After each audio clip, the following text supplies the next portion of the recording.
Police विभाग की बीकानेर में बैठक के अंदर भ्रष्टाचार मुक्त राजस्थान पर हुई चर्चा।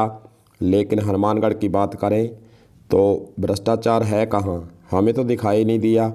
कारण उसका यही है कि पिछले 6-7 महीनों से भ्रष्टाचार निरोधक ब्यूरो का जो कार्यालय है वह सूना पड़ा है और किसी भी प्रकार की मीडिया के अंदर इन पिछले 6-7 महीनों से तो नहीं आई कि किसी भी कर्मचारी अधिकारी को हनुमानगढ़ ज़िले के अंदर भ्रष्टाचार करते हुए पकड़ा है। लगता यही है कि हनुमानगढ़ ज़िले के अंदर सब ईमानदार हो गए हैं, कोई भ्रष्टाचार दिखाई नहीं दे रहा क्योंकि कोई केस सामने ही नहीं आ रहा है।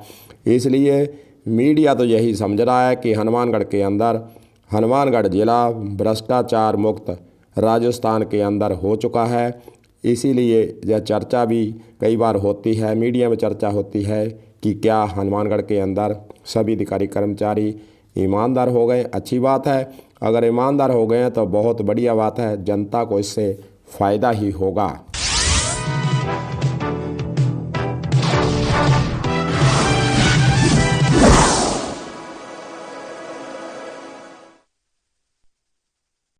चलिए अब बात कर लेते हैं बीकानेर रेंज की जो बैठक हुई है। 12 मार्च को बैठक हुई है। जवाहर सिंह मैडम राज्य मंत्री गृह उनकी अध्यक्षता में बीकानेर रेंज की बैठक हुई है, जिसमें इस रेंज के सभी पुलिस अधीक्षक के द्वारा भी भाग लिया गया है।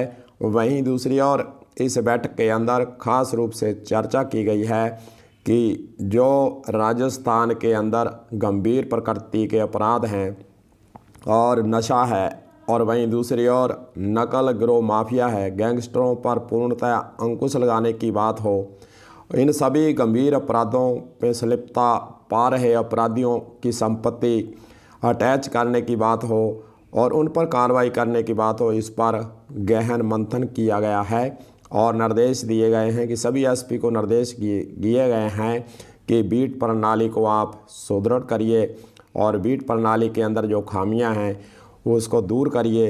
वहीं दूसरी ओर जो थानों के अंदर जब्त शुदा वाहन पड़े हैं समय निस्तारण हेतु एक विशेष अभियान चलाइए।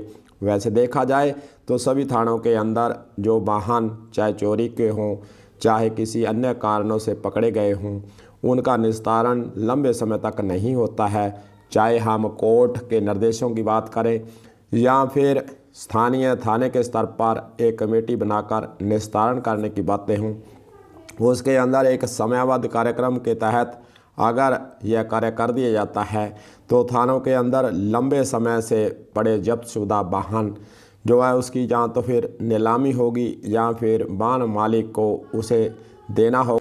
वर्तमान समय में खास रूप से देखा जाए तो साइबर जो क्राइम है उसमें बहुत बढ़ोतरी हुई है, उस पर भी अंकुश लगाने के लिए इस बैठक के अंदर चर्चा की गई है। वहीं दूसरी ओर जो नशे के सौदागर हैं माफिया हैं उन पर कार्रवाई करने की बातें हुई है।